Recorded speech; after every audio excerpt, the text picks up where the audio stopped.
8 parts of speech. Let's talk about it. Hi, English with Blaiga, teacher Blaiba. Natamnase dongale Blaidi, 8 parts of speech ne patapiro biduri, timbe kepure pono. Jami mu jam sapiro malo pikebu. Tabi me teacher ye grammar lady satin piba on sobiro kanakana salidi putara tulo. Blaiga the 8 parts of speech go series alile timbe mapipare. The video temaro speech kusalongo Blaiga generally a chinchok yapi toma pipare. Now tab video de maro speech the mu chinsi go. At this a timbe mamalo goga grammar go. The Zimamelo Chinelo Sompia Tare, so you know, the Charlie Lilo Put and Bichimbare. So, all 8 parts of speech ga bari les right noun, pronoun, verb, adjective, adverb, preposition, conjunction, and interjection. These ship use along word like a chinchong lip yaba me. But the mouse on the kugaro noun bono. Nouns are a name of a person, place, thing, animal, feeling or idea ပေါ့နော်အပလိုက်တော့အလွယ်ပြောမယ်ဆိုရင်ကဘာပေါ်မှာရှိရှိသမျှမြင်တွေ့ထိတွေ့လို့ရတယ်မမြင်နိုင်မထိနိုင်တဲ့အရာမှန်သမျှအကုန်လုံးရဲ့နာမည်တွေကိုပလိုက်တော့ကဘာလို့ခေါ်လဲဆိုတော့ noun လို့ခေါ်တယ်ပေါ့နော်ဥပမာလေးနည်းနည်းပြမယ် name of a person လူတစ်ယောက်ရဲ့နာမည်လို့ပြောတဲ့အခါမှာပလိုက်တော့ကဟိုဖြစ်ပလိုက် John Kate etc ပေါ့နော်တခြားကိုကြိုက်တဲ့နာမည်ပြောလို့ရတယ်ဥပမာဖြစ်နေရဆိုရင်Myanmar, the United States, or park, school, animal, so in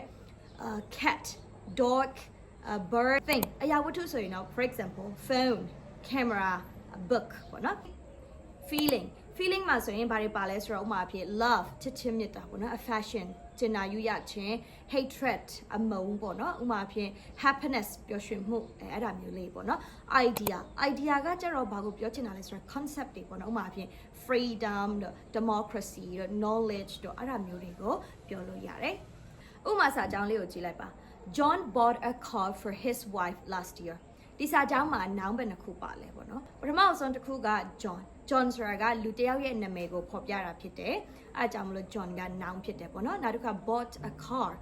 car ဆိုတာလည်းအရာဝတ္ထုတစ်ခုရဲ့နာမည်ကိုဖော်ပြတာဖြစ်တဲ့အတွက်အဲ့ဒါကို think အရာဝတ္ထုလို့ခေါ်တယ်။ဒါလည်း noun ပဲပေါ့နော်နောက်တစ်ခုကကျတော့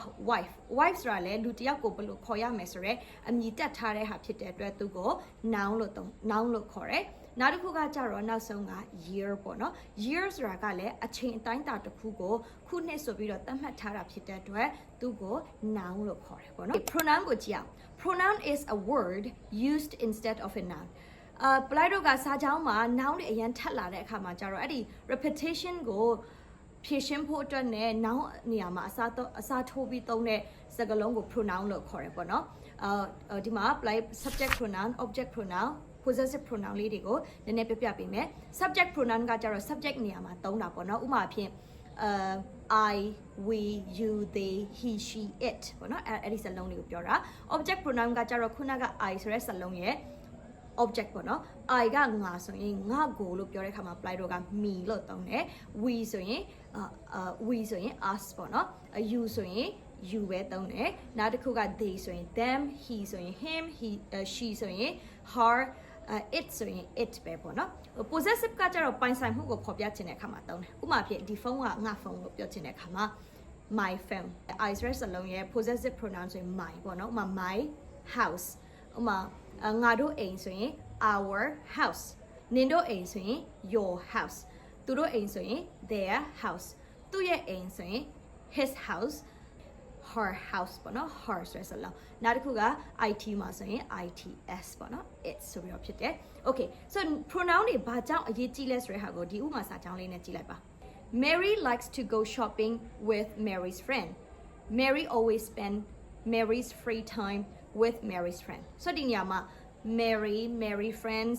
ဆိုတဲ့ဟာတွေထပ်နေတယ်ပေါ့နော်ဆိုစာကြောင်းကမလိုအပ်ဖက်ရှည်နေတယ်အဲ့ဒါကို apply တော့ကချုံလိုက်တယ်ပေါ့နော်အဲ့ဒီခါကျတော့ apply တော့ခုနကသုံးတဲ့ pronoun တွေကိုသုံးလို့ရတယ်ပေါ့နော်ဥပမာ Mary likes to go shopping ဘယ်သူတွေနဲ့လဲဆိုတော့ with Mary's friend ဒီနေရာမှာ Mary ရဲ့တငယ်ချင်းလို့ပြောချင်တာဖြစ်တဲ့အတွက် Mary က main ကလေးဖြစ်တဲ့အတွက် she ရဲ့ possessive pronoun က apply တော့ her ပေါ့နော် so her friend လို့ပြောလို့ရတယ် her friends ပြီးတော့မှ Mary always spend Mary's time အဲ့လိုပြောတဲ့အခါမှာ Mary အရှိမလဲ Mary ကိုတုံးထားပြီးသားဖြစ်တဲ့အတွက် apply တော့ကဒီဒုတိယ Mary မှာ she subject ကိုတုံးလို့ရတယ်ပေါ့နော် she always spent ပြီးတော့မှ Mary's free time ကို her free time လို့ပြောလို့ရတယ်ပြီးတော့မှ with Mary's friend ဒီနေရာမှာ Mary ရဲ့တငယ်ချင်းတွေဆိုတဲ့ဟာကိုအရှိမ her friend လို့ပြောလဲရတယ်ဒါမှမဟုတ်ဘူးနဲ့ with them လို့ပြောလဲရတယ်ပေါ့နော်သူတငယ်ချင်းတွေကိုရည်ညွှန်းချင်တာဖြစ်တဲ့အတွက်အဲ့ဒါဆိုရင် Mary likes to go shopping with her friends she always spend her free time with them အဲ့လိုမျိုးဖြစ်သွားမယ်ပေါ့နော်အဲ့ဒါဆိုရင် pronoun ဘာကြောင့်အရေးကြီးလဲဆိုတာကိုကောင်းကောင်းသိသွားမယ်လို့ထင်တယ်ပေါ့နော်နောက်တစ်ခုက above shows an action or a statement above ဆိုတာကအမူအရာသို့မဟုတ်ဖြစ်တည်မှုတစ်ခုကိုဖော်ပြတယ်Plido buff ကအရေးကြီးတဲ့ကဏ္ဍထဲမှာပါဝင်နေပေါ့နော် buff မပါဘဲနဲ့စာကြောင်းလုံးလုံးမရဘူးဥပမာစာကြောင်းလေးကိုကြည့်လိုက်ပါ I study English ဒီနေရာမှာ study ဆိုတဲ့ဟာက buff ပေါ့နော် I subject study buff ဘာကိုလေ့လာလဲဆိုတော့ English ကိုလေ့လာတယ်သူက object ပေါ့နော် study ကိုကြည့်လိုက်ရင် Plido ကအမူအရာပါတယ်အမူအရာပါတဲ့အတွက်သူ့ကို action buff လို့ပြောလို့ရတယ် Mike plays the guitar Mike က guitarတီးတယ်ပေါ့နော်ဒီနေရာမှာ play ဆိုတာကကစားတယ်လို့မပြောဘူးတီးတယ်လို့ပြောတယ်ပေါ့နော် Mike's play the guitar Mike's က guitar တီးတယ်ဆိုတော့တီးတယ်ဆိုတဲ့ buff က play တော့အမူအရာပါတယ်အမူအရာကိုဖော်ပြတဲ့ buff ဖြစ်တဲ့အတွက်သူ့ကို action buff လို့ခေါ်တယ်နောက်တစ်ခုကြည့်လိုက်ပါ I am an English teacher ဒီနေရာမှာဆိုရင် I am an English teacher I က subject ဟုတ်တယ် am က buff ဟုတ်တယ် an English teacher က play တော့ object ခံရတဲ့ဟာမဟုတ်တော့ဆိုဒီနေရာမှာငါကဆရာမတယောက်ဖြစ်တယ်ဆိုတဲ့ဟာကိုဖော်ပြချက်တစ်ခုပဲဖြစ်တယ်ပေါ့နော်အဲအကြောင်းမလို့ am ကို state buff လို့ခေါ်တယ်နောက်တစ်ကြောင်းက they own 4 hotels in Thailand သူတို့ Thailand မှာ hotel ၄ခုပိုင်တယ်ပေါ့နော်ဆိုဒီနေရာမှာ own ပိုင်ဆိုင်တယ်ဆိုတဲ့ဟာကိုပဲဖော်ပြတာသူက action မပါဘူးပေါ့နော်ပိုင်ဆိုင်တယ်ဘာပိုင်ဆိုင်တယ်ဆိုတဲ့ဟာကိုဖော်ပြတာဖြစ်တဲ့အတွက်သူ့ကိုလည်း state buff လို့ခေါ်တယ်ဆိုဒီထဲမှာပလိုက်ပြောသွားတာက action buff နဲ့ state buff ကိုအဓိကပြောသွားတယ်ပေါ့နော်နောက်ထပ် adjective an adjective describes a noun adjective ကတော့ noun တစ်လုံးကိုကိုစားပြုတယ်ပေါ့နော် noun ကိုကိုစားပြုတယ် for example she's living in a beautiful country ဒီနေရာမှာ beautiful ဆိုတဲ့ adjective က country ဆိုတဲ့ noun ကိုထူသွားပြုထားတယ်ပေါ့နော်နောက်ထပ် they have a cute furry dog ဒီနေရာမှာ dog ဆိုတဲ့ noun ကိုcute ဆိုတဲ့ adjective ရဲ့ furry ဆိုတဲ့ adjective ရဲ့ကအထူးပြုထားတယ်ပေါ့နော်သူတို့မှာချစ်စရာကောင်းပြီးတော့အမွှေးပွားတဲ့ခွေးလေးတစ်ကောင်ရှိတယ်အဲဆိုရင် adjective ကဘယ်လိုအလုပ်လုပ်လဲဆိုတာကိုအချင်းချုံနဲ့သိသွားမှာဖြစ်တယ် adverb an adverb describes a verb an adjective and another adverb adverb ကကြတော့ verb adjective အပြင်နောက်ထပ် adverb တစ်လုံးကိုပါအထူးပြုလို့ရတယ်ပြီးတော့ဒီ adverb တွေကိုwhere when how ဆိုတဲ့ question words လေးတွေနဲ့မေးတတ်တယ်ပေါ့နော်ဥပမာဖြင့် she lives abroad သူနိုင်ငံခြားမှာနေတယ် she lives buff ပေါ့နော် abroad ကဘာမှလဲ abroad က adverb ဖြစ်တဲ့အတွက်အရှိက live ဆိုတဲ့ buff ကိုအထူးပြုတယ်ပေါ့နော် where does she live သူဘာမှနေလဲ she lives abroad သူနိုင်ငံခြားမှာနေတယ် my mother sits over there အမေကဟိုမှာထိုင်တယ် over there ဆိုတဲ့ဟာက sit ဆိုတဲ့ buff ကိုအထူးပြုတယ်ပေါ့နော် the weather is awfully bad ဒီမှာ the weather is bad ရာသီဥတုကဆိုးတယ်bad က adjective ပေါ့နော်ဒါပေမဲ့ဒီနေရာမှာ awfully ထည့်လိုက်ခြင်းအပြင်ဆိုးတယ်ဘယ်လိုဆိုးလဲဆိုဆိုးရွားကြီးကိုဆိုးနေတာမျိုးပေါ့နော်အဲ့လိုမျိုး bad stress အလုံးကိုပို့ပြီးတော့လေးနဲ့အောင်လို့ awfully ဆိုတဲ့ adverb နဲ့အထူးပြုထားတယ် she pronounced this word quite correctly သူဒီစကားလုံးကိုလုံးဝမှန်မှန်ကန်ကန်အတန်ထွက်သွားတယ်ပေါ့နော်correctly ဆိုတာလဲ adverb ပဲဒါပေမဲ့ quite ဆိုတာဟာလဲ adverb ပဲပေါ့နော် adverb ကပဲ adverb တစ်လုံးကိုအထူးပြုထားတာဖြစ်တယ်အဲ့ဒါဆိုရင် adverb ကိုဘယ်လိုအခြေအနေမျိုးတွေမှာသုံးလဲဆိုတာကိုနည်းနည်းသဘောပေါက်မယ်လို့ထင်တယ် preposition ဆိုတာမြန်မာလို့ဆိုရင် we bet ပေါ့နော် preposition shows a relation in time and place preposition ဆိုတာက apply တော့နေရာတွေအချိန်တွေကိုဖော်ပြတဲ့အခါမှာသုံးတယ်ပေါ့နော် preposition ထဲမှာဘာတွေပါလဲဆိုတော့ in on at to by from above etc ပေါ့နော်တခြားအများကြီးရှိသေးတယ်ဥပမာစာကြောင်းလေးကိုကြည့်လိုက်ပါ I will go to Mandalay on Friday ငါတောက်ကြနေ့မှာ Mandalay ကိုသွားမယ် so to Mandalay ကနေရာကိုဖော်ပြတယ်ပေါ့နော် to က on Friday ဘယ်နေ့မှာလဲတောက်ကြနေ့မှာဆိုတဲ့အချိန်ကိုဖော်ပြတဲ့ဟာက on ပေါ့နော်အဲဆိုရင် preposition ဘယ်လိုသုံးလဲဆိုတာလဲသဘောပေါက်မယ်တင်တယ်နောက်ထပ် conjunction a conjunction joins